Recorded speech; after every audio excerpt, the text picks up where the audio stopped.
Hey guys, welcome back to Bearded Lumber. Matthew and I appreciate you tuning in. You can see behind me we got 4 big bundles of white oak, red oak, kiln dried boards that we're getting ready to make into hardwood flooring. And this is a step-by-step process, so come right back and we'll go a little more in detail what we got to do to get from this to a finished product.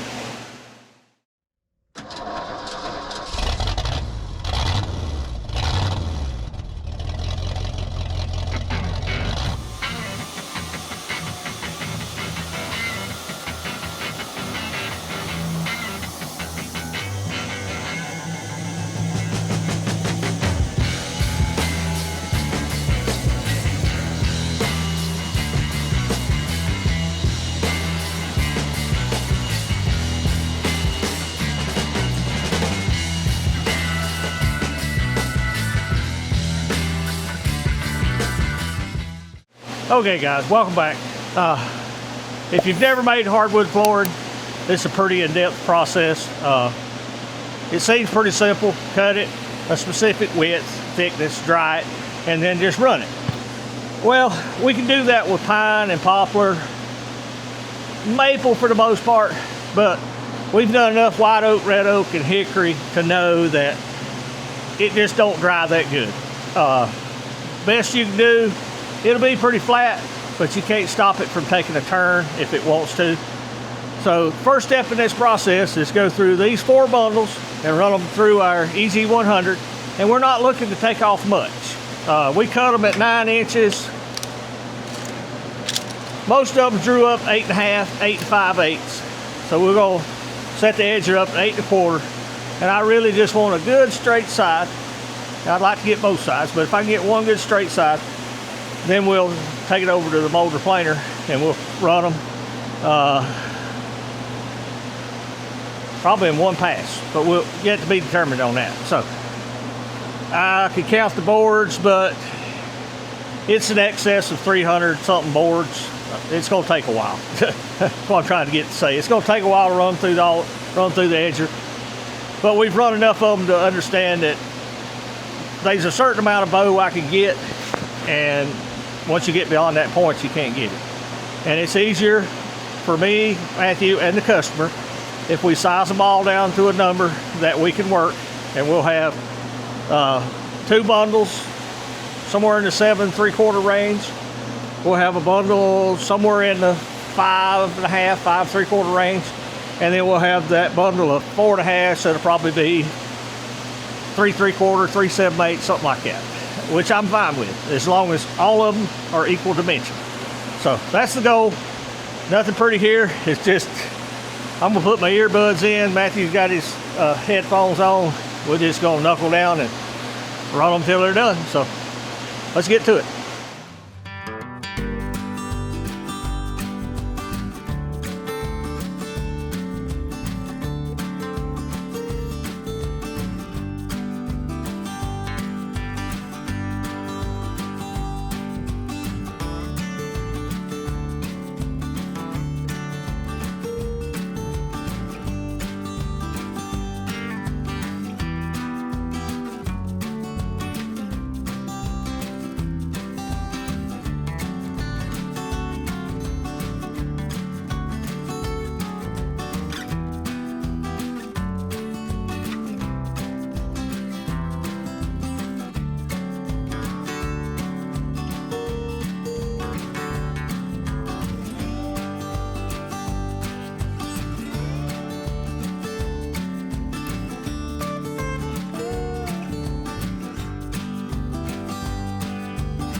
Hey guys, welcome back. It's the next morning for Matthew and I.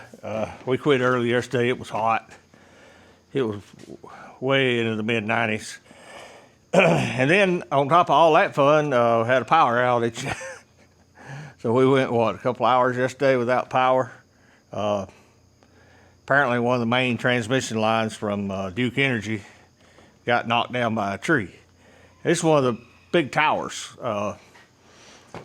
I don't know why they let a tree get that close to one of their big transmission lines, but they did, and it knocked it down. Yeah,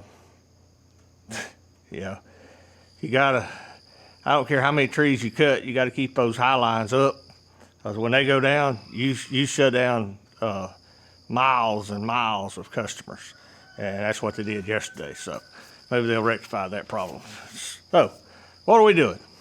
We're edging white oak and red oak. We finished up yesterday's bundle. It's sitting in the other room over there, just out of the weather.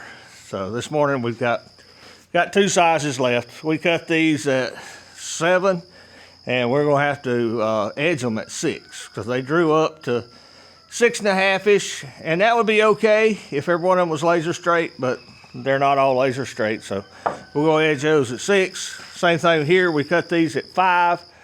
They drew up around 4.5, which would be okay if they were laser straight, but they're not. So we're going to end up edging these at 4s. Now that's just depleting our square footage that we're going to end up with, but you got to figure that in. We started with roughly a little over 2,000 square feet or board feet, and we're hoping for around 1,400 board feet.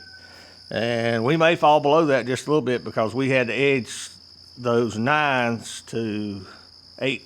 What did it do? 8.25, I think. And that cost you a lot in your square footage, but it had to be done. They were not straight enough to run and make first quality boards, and that's what we're here to do. We're not making junk. We're making first quality stuff. And if we have to shrink the width to get it, that's what we'll do. And I got plenty of this size red oak sitting over here. If we need to add 100 square feet at the end, won't be a problem.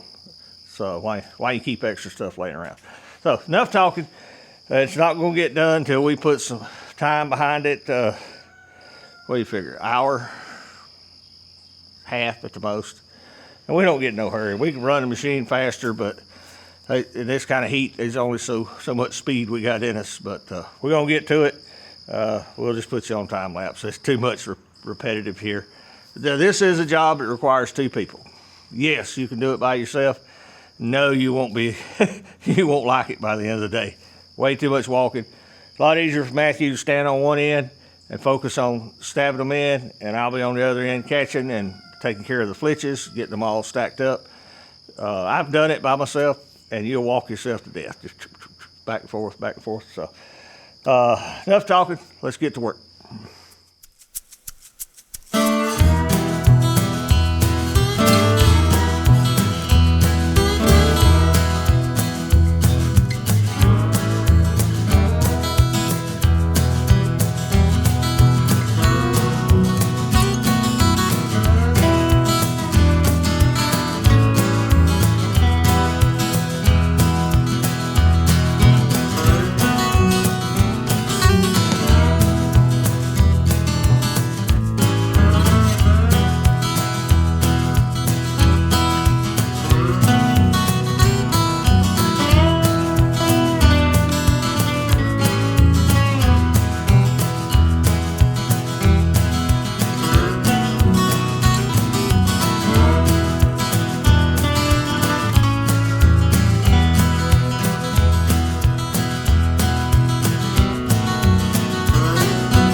Okay guys, welcome back. We finally got done with all that edging.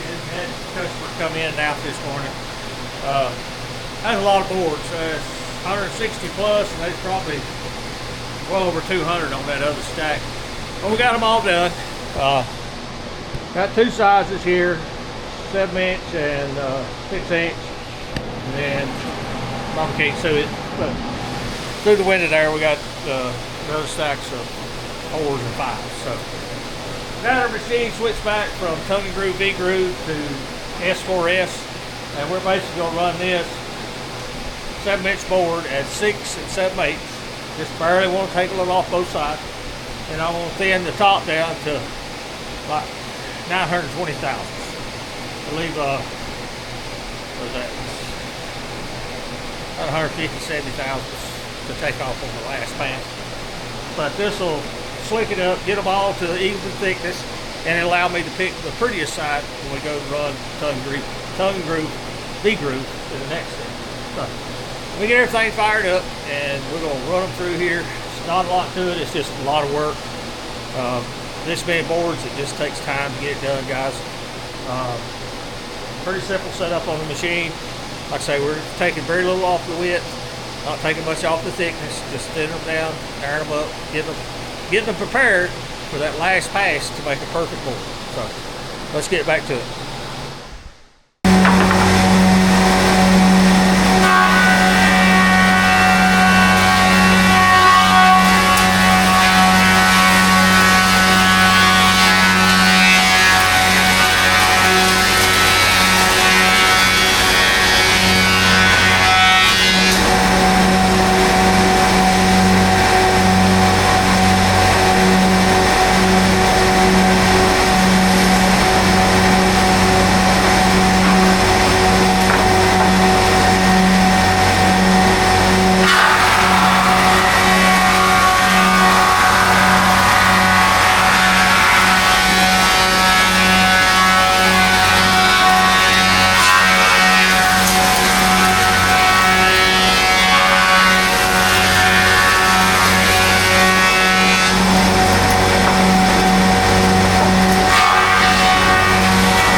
Okay, sorry about that. Had to make a quick stop.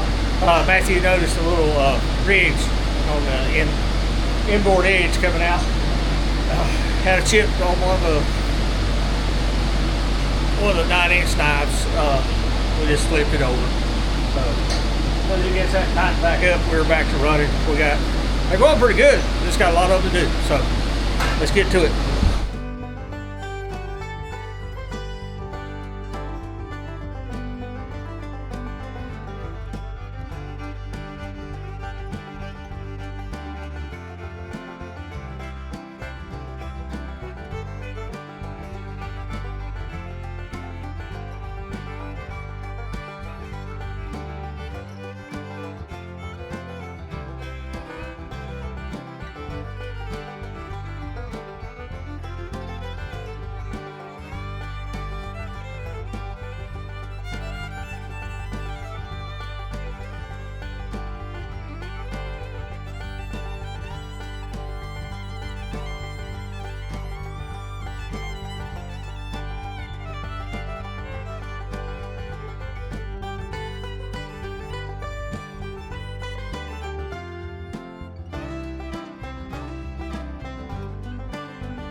Okay guys, welcome back. We finally got all this S4S.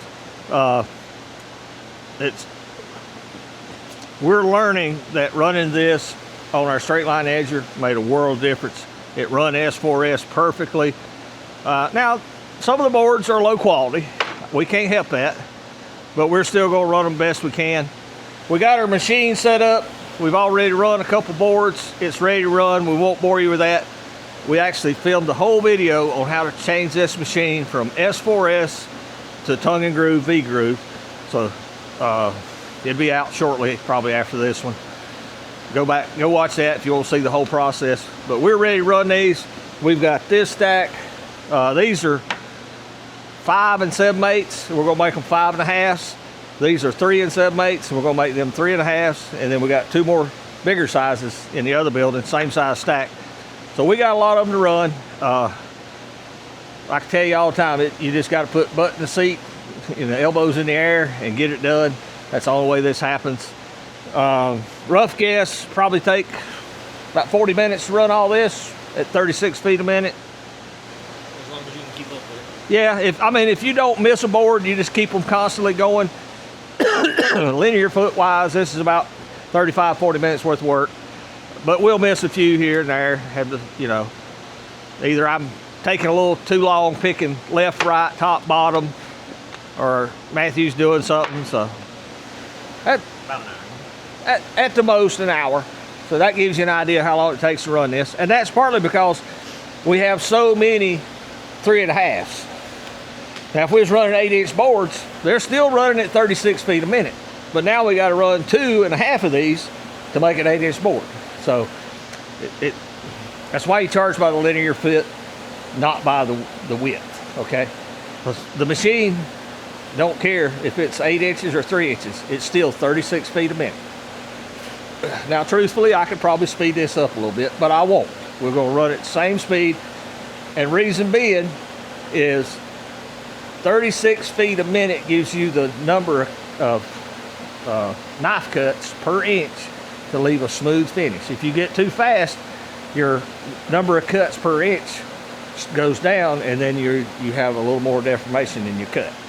Would it be acceptable for hardwood flooring? Yeah, but I'm not going to run it because we want a high quality product. When they put it down, it looks great before they even sand it. Then they sand it and it looks even better. So enough talking. Unfortunately, here comes another long time lapse, but morning's getting away from us and we want to get this done today. So let's get to it.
Okay, guys, you just watched Matthew stack this other bundle up. We are done. That has been a project between edging, S4S'ing, and then tongue and groove, 4 different sizes. I'm tickled to death with it. I think the customer will be also. It's a beautiful product. There's some 2s and 3s in there, don't get me wrong. They'll have to do some trimming, cut out some bad spots, but this is an expensive product. Go price this stuff at 8 foot long, 3.5, 5.5, 6, and 7.5 inch wide stuff. It's not cheap. Like I say, this is the customer's wood, so they're getting back what they brought. We're overjoyed to do the work. I'm looking forward to calling, telling them it's done, ready to come pick it up. Whew, it's hot, guys. We're getting ready. We worked through lunch to get this done, so we're getting ready to stop. As always, we appreciate you watching, guys. If you got any comments about this, I know we didn't. It's hard to stop and talk a lot because we just had so much of it to run. It's right at 1,400 square feet of it. We started at a little over 2,000 board feet. So it should yield right around 1,400 square feet, what they needed. But if you got any questions on this, drop them in the comment sections. I'll do my best to answer them. We enjoy this kind of work. It's a break from sawmilling. And then after a week of this, we need a break from it. It's time to go back to sawmilling. But that's going to do it. Big shout out to Matthew and Solomon for always doing their editing of these videos. That's a lot of work, and I greatly appreciate it. Thanks to Whining for making a wonderful machine to do this kind of work. And we couldn't do it without our WoodMizer LT70 and our kiln and our edger, sharpener and setter. You need anything from WoodMizer, give Joe Maine a call. His contact info will be in the description. Guys, appreciate each and every one of you watching these videos. If there's something you think we do that we don't film, ask me a question about it. Maybe we'll try to include it in the next upcoming video. That's going to do it for today. Appreciate you guys. We'll see you back at the mill. Thank you for watching. Here's a video selection and a playlist suggestion. Click here to subscribe for more great content. We'll see you at the mill.